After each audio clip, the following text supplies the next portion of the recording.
করলেন। আমার মুসলমান দিলের কান লাগিয়ে শুনতে হবে, বিশ্বনবীর যুগে কালাদা নামক যেই মুশরিক ছিল, কালাদা নামক যেই মুশরিক ছিল, আল্লাহ রাব্বুল আলামিনের হাবিবের একনিষ্ঠ সাহাবী আবু বকর সিদ্দিক রাদিয়াল্লাহু তাআলা আনহু, আবু বকর সিদ্দিক রাদিয়াল্লাহু তাআলা আনহু যখন ইসলাম গ্রহণ করলেন, বিশ্বনবীর পথে যিনি যেই মত গ্রহণ করলেন, গ্রহণ করার সঙ্গে সঙ্গে কালাদা বলল, তুমি তোমার নিজের ধর্ম, বাপ দাদার ধর্ম, তুমি তোমাদের নিজেদের ধর্মকে পরিত্যাগ করে অন্য একটা ধর্ম গ্রহণ করলা, আব্দুল্লাহর বেটা মুহাম্মাদের ধর্ম, আব্দুল্লাহর বেটা মুহাম্মাদের যেই পথ দেখালো সেই পথে তুমি চলে গেলা। তুমি মস্ত বড় ভুল করলা। তার কারণ হলো তোমার যেই ব্যবসা ছিল, জমজমাট ব্যবসা নষ্ট হয়ে গেল। 2 নাম্বার হলো তোমার পিতামাতা যেই ধর্মের অনুসারী ছিল, এই ধর্মের অনুসারী থেকে তুমি বিচ্ছিন্ন হয়ে গেলে। এই কথা যখন বলে তুমি ক্ষতিগ্রস্তদের অন্তর্ভুক্ত হয়ে গেলে, এই কথার প্রতি উত্তরে আবু বকর সিদ্দিক রাদিয়াল্লাহু তাআলা আনহু বললেন, ও কালাদা শোনো, যেই ব্যক্তি আল্লাহ এবং আল্লাহ রাসূলের দেখানো পথ এবং মত অনুসরণ করে, সেই ব্যক্তি কখনো ক্ষতিগ্রস্তদের অন্তর্ভুক্ত হতে পারে না, কথা বলেন ঠিক কিনা? ক্ষতিগ্রস্তদের অন্তর্ভুক্ত হতে পারে না। অতএব সেই ব্যক্তি হচ্ছে সবচাইতে কামিয়াব, কথা বলেন ঠিক কিনা? আমার বন্ধুগণ, তাহলে আসুন এর প্রতি উত্তরে আল্লাহ রাব্বুল আলামিন এই কোরআনুল কারীমের সূরাতুল আসর নাজিল করে জানিয়ে দিলেন, বান্দারে শোনো, 1 নাম্বার সর্বপ্রথম ওয়াল আসর, আসরের কসম খেলে। এই আসরের ব্যাখ্যা বিশ্লেষণ অনেক, তবে আমি শুধু আজকে হিন্স দিয়ে যাব। তার কারণ হলো এটা হচ্ছে কালেকশনের মাহফিল, পরিপূর্ণ আলোচনাও যদি সম্পূর্ণ না হয় তবে আমি চেষ্টা করব ইনশাআল্লাহ। আপনারা শুনতে রাজি আছেন তো? ইনশাআল্লাহ? আপনারা সবাই থাকবেন যতক্ষণ মাহফিল চলবে, ততক্ষণ পর্যন্ত থাকবেন ইনশাআল্লাহ। তবে আমার ধারণা এই গ্রামে কি এই কয়জন লোক,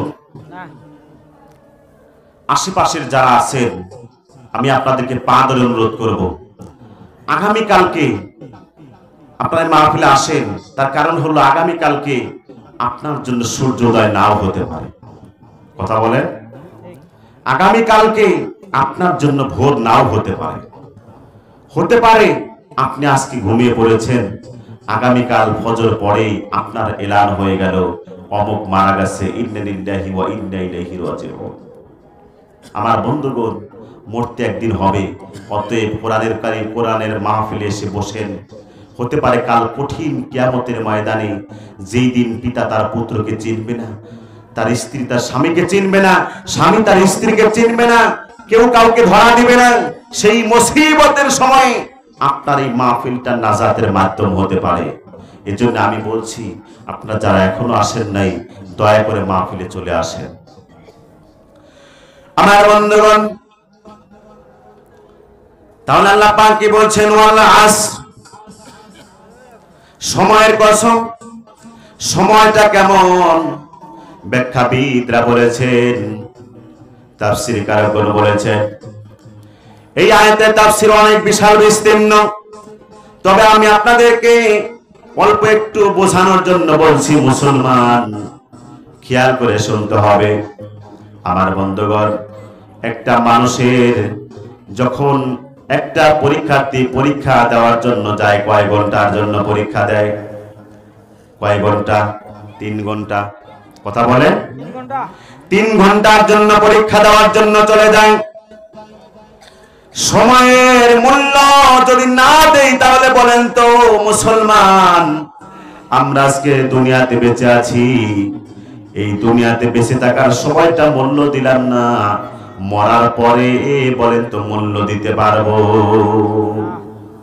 মূল্য দিতে পারবো না। আমার বন্ধুগণ, একটু খেয়াল করে মনোযোগ সহকারে। পরীক্ষার্থী পরীক্ষা দেওয়ার জন্য চলে গেল, 3টা ঘন্টা পরীক্ষা দেওয়া লাগবে। 3টা ঘন্টা পরীক্ষা দেওয়ার জন্য পরীক্ষার্থীকে খাতা দেওয়া হলো। গভীর মনোযোগ। খাতা দেওয়ার পরে বলেন তো 3 ঘন্টা খাতার ভিতরে যদি সে লেখে, বলেন তো ওই পরীক্ষার্থীকে নাম্বার স্যার দেবে কি দেবে না? শিক্ষক নাম্বার দেবে কি দেবে না? অবশ্যই তাকে নাম্বার দেবে। কিন্তু ওই জায়গায় আরেকজন শিক্ষার্থী 3 ঘন্টার জন্য পরীক্ষা দিচ্ছে। ও মুসলমান, 3 ঘন্টার জন্য পরীক্ষা দিচ্ছে। ওই পরীক্ষার্থী খাতা শুধু নিল, কিন্তু খাতার ভিতরে কিছুই লিখলো না। একদম এরকম খালি খাতা, সুন্দর খাতা ফেরত দিয়ে দিল। বলেন তো আপনাদের কাছে আমার প্রশ্ন, এই যে খালি খাতা ফেরত দিল স্যারের কাছে 3 ঘন্টা পরে, যেই 3 ঘন্টা সময় দেওয়া হয়েছিল পরীক্ষার জন্য, 3 ঘন্টা সময়ের পরে এই খালি খাতা যখন ফেরত দেওয়া হলো, বলেন তো ওই শিক্ষক কি তাকে নাম্বার দেবে? আমার বন্ধুগণ, এই হলো 1 নাম্বার শিক্ষা। 2 নাম্বার হলো একজন বরফ বিক্রেতা বরফ বিক্রি করার জন্য কোথাও কোন একটা জায়গায় বরফ বিক্রি করতেছে। গভীরভাবে শুনবেন। ওই বরফ বিক্রেতা যখন বরফ বিক্রি না করে সারাদিন সকাল থেকে সন্ধ্যা পর্যন্ত থাকলো, বলেন তো ওই বরফ বিক্রেতার বরফ কি ঠিক থাকবে?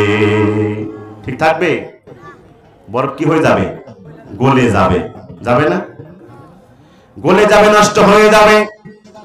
এখন গলে যাওয়ার পরে বলেন তো ওই ব্যক্তি তার আসল মূলধনের আসল টাকাও সে পাবে না। কথা বলেন ঠিক কিনা?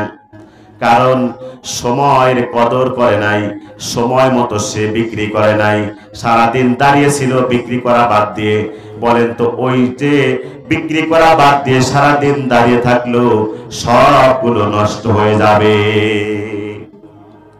আমার বন্ধুগণ, আমি এ কথা দ্বারা এ কথাই বোঝাতে যাচ্ছি, মুসলমান, আল্লাহ রাব্বুল আলামিন আমাদেরকে 50-60 বছর দিয়ে এই জমিনে পাঠিয়ে দিলেন। 50-60 বছর দিয়ে জমিনে পাঠিয়ে দেওয়ার পরে আমাদের যখন মৃত্যু হয়ে যাবে মুসলমান, এই তো 50-60 বছর যদি এই হায়াতের জিন্দেগিতে আল্লাহ রাব্বুল আলামিন এবং আল্লাহর হুকুম এবং নবীজির সুন্নাত তরিকা অনুযায়ী যদি না চলি, বলেন তো মুসলমান, তাহলে আমাদের অবস্থা কি ওই একই অবস্থা হবে কি হবে না? কথা বলে বরফ বিক্রেতার মতোই হবে। আর ওই যে পরীক্ষার্থী সাদা কাগজ জমা দিল, কিছুই নাম্বার পেল না, ওই অবস্থায় আমাদের হবে। তখন আল্লাহ রাব্বুল আলামিন অর্ডার করবেন, ও আমার ফেরেশতারা শোনো, ফাতুহুম ইলা সিরাতিন জাহিম, ওকে ধর আর জাহান্নামে নিক্ষেপ কর। নাউজুবিল্লাহ বলেন। ফাতুহুম ইলা সিরাতিন জাহিম, ওকে ধর আর জাহান্নামে নিক্ষেপ কর। আমার বন্ধুগণ, গভীর মনোযোগ। এবার আসলে আল্লাহ পাক কি বলছেন? ইন্নাল ইনসানা লাফি খুসর, ইন্নাল ইনসানা, সমস্ত মানুষই ক্ষতিগ্রস্তদের অন্তর্ভুক্ত, কিন্তু তারা ক্ষতিগ্রস্তদের অন্তর্ভুক্ত না। ইল্লাল্লাযিনা আমানু, 4টি গুণের গুণান্বিত যারা, ক্ষতিগ্রস্ত জীবনেও তা হবে না তারা। ঠিক কিনা বলেন? 4টি গুণের গুণান্বিত যারা, দুনিয়ায় তারা ক্ষতিগ্রস্ত হবে না, তারা আখিরাতেও তারা ক্ষতিগ্রস্ত হবে না। 1 নাম্বার হলো আমানু, ঈমান আনতে হবে কার উপরে? আমানতু বিল্লাহি ওয়া মালাইকাতিহি ওয়া কুতুবিহি ওয়া রুসুলিহি ওয়াল ইয়াউমিল আখিরি ওয়াল কদরি খায়রিহি ওয়া শাররিহি মিনাল্লাহি তাআলা। কথা বলেন ঠিক কিনা? ঈমান আনতে হবে কার উপরে? আল্লাহর উপরে ঈমান আনতে হবে। আমার বন্ধুগণ, ঈমান আনার জন্য আমাদের ঈমান আনলে পারে তো আমরা হব মুসলমান। ঠিক কিনা বলেন? কি হব? মুসলমান হব। ঈমান নাই, কিচ্ছু নাই, বলে আমি মুসলমান দাবি করি, আছে না নাই? দাবি করে। অথচ ইমানদারদের ব্যাপারে আল্লাহ পাক কি বলছেন যে মুসলমান না হয় মৃত্যুবরণ করিও না। কার কথা? আল্লাহর কথা। আল্লাহ পাক বলছেন ইয়া আইয়ুহাল্লাযীনা আমানুত্তাকুল্লাহা হাক্কা তুকাতিহি ওয়া লা তামুতুন্না ইল্লা ওয়া আনতুম মুসলিমুন। আল্লাহু আকবার। আল্লাহ পাক বলছেন ইয়া আইয়ুহাল্লাযীনা আমানু, হে ঈমানদারেরা আল্লাহকে ভয় করো, ওয়ালা তামুতুন্না ইল্লা ওয়া আনতুম মুসলিমুন, যথার্থভাবে ভয় করতে হবে এবং তোমরা মৃত্যুবরণ করিও না ইল্লা ওয়া আনতুম মুসলিমুন, যতক্ষণ পর্যন্ত তোমরা মুসলমান না হও। মুসলমান না হয় মৃত্যুবরণ করার কথা বলেছে কে? আল্লাহ পাক। আমার বন্ধুগণ, তাহলে বলেন তো ইমানের দরকার আছে না নাই? ইমান ছাড়া আমল কবুল হবে না। ইমান আগে আনতে হবে, তারপরে আমল করতে হবে। প্রথম শর্ত কি? ইমান আনতে হবে। এই ইমান আনতে গেলে, এই ইমান আনার জন্য সাহাবীরা জীবন দিয়েছে, কথা বলেন ঠিক কিনা? নবী রাসূলুল্লাহ রক্তাক্ত হয়েছে। আমার বন্ধুগণ,